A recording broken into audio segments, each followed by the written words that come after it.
Russia has significantly deepened its strategic entanglement with Venezuela through the unanimous ratifications of a comprehensive partnership agreement by the Russian State Duma, signaling a deliberate pivot toward strengthening anti-Western alliance in Latin America. The treaty, personally introduced by President Vladimir Putin, encompassed cooperation across defense, energy, telecommunications, and political coordinations, and is explicitly framed as a counterweight to U.S. hegemony in the Western Hemisphere.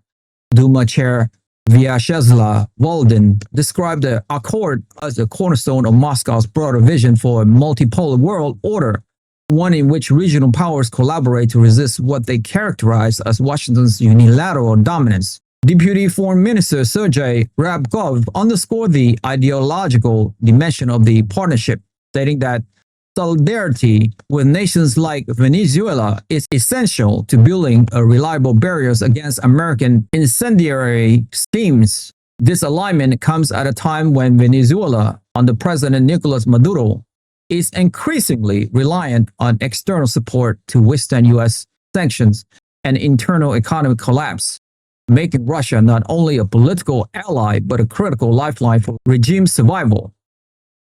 The military dimensions of this partnership has taken a dramatic turn with Venezuela's public display of Russian-supplied Kh-31 ship-killer anti-ship missiles during recent drills, capable of reaching speed of Mach 3.5 and designed to target large naval vessels. These weapons represent Caracas' most potent deterrent yet against the growing U.S. naval presence in the Caribbean.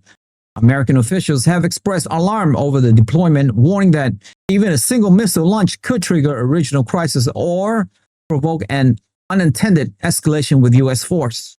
The Pentagon has responded by placing its naval assets in the area on high alert, heightening the risk of miscalculations in already tense waters. Maduro has framed the move as purely defensive, declaring that Venezuela will protect its sovereignty at any cost. But the timing suggests a calculated effort to leverage Russian military hardware as both a shield and a bargaining chip. This development is further complicated by Venezuela's recent declaration of solidarity with Colombia, with Maduro stating that any attack on Bogota would be treated as an assault on Caracas itself, a stance that injects additional volatility into a region already strained by cross-border dispute, drug trafficking, allegation, and political animosity. Simultaneously, Iran has adopted an uncompromising posture toward the United States, firmly rejecting any resumptions of nuclear negotiations under the current condition proposed by President Donald Trump. In a series of sharply worded statements, Supreme Leader Ayatollah Ali Khamenei dismissed Trump's claims that U.S. airstrikes had crippled Iran's nuclear infrastructure as delusional, hyping. Fine, keep dreaming. Khamenei emphasized that while assassinations and bombings may eliminate individuals or damage facilities, they cannot eradicate scientific knowledge or national resolve. He categorically ruled out any agreement that is predetermined or imposed through coercion, labeling such efforts not as diplomacy, but as bullying. This stance followed Tehran's formal withdrawal from the 2015 Joint Comprehensive Plan of Action, JCPOA, a move that has been accompanied by a visible rearmament campaign. In a rare state television broadcast, Iran's Islamic Revolutionary Guard Corps (IRGC) showcased a restored and upgraded arsenal of ballistic missiles, including the Quad Imad Khaybar Turkhan and the hypersonic Fatah-1, all of which have been tested since the June conflict with Israel and U.S. forces.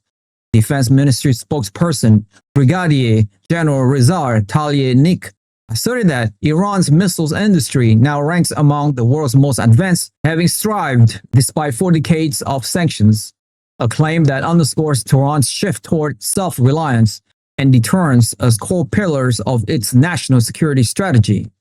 Beyond its nuclear and missile programs, Iran has intensified its regional activism, vowing unwavering support for Gaza, the Houthis in Yemen, and other allied groups amid ongoing conflicts with Israel and its Western backers.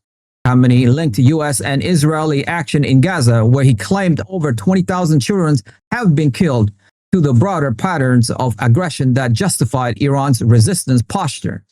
He also mocked Trump's recent diplomatic gesture toward Israel as empty words and clownish behaviors, suggesting that Washington's peace initiatives lack credibility while it continues to supply arms and political cover to Tel Aviv. In a pointed reference to domestic unrest in the United States, Khamenei advised Trump to focus on addressing the 7 million American protesters involving in the No Kings movement rather than meddling in Middle Eastern affairs. This rhetorical strategy serves multiple purposes. It delegitimizes U.S. moral authorities, reinforces Iran's image as a defender of the oppressed, and deflects attention from internal challenges.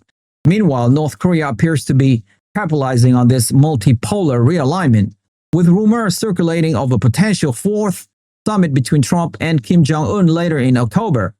Analysts noted that Pyongyang now approaches negotiations from a position of unprecedented strength, buoyed by expanded nuclear capabilities and closer coordinations with both Russia and China, two powers that share its interest in diluting American global influence.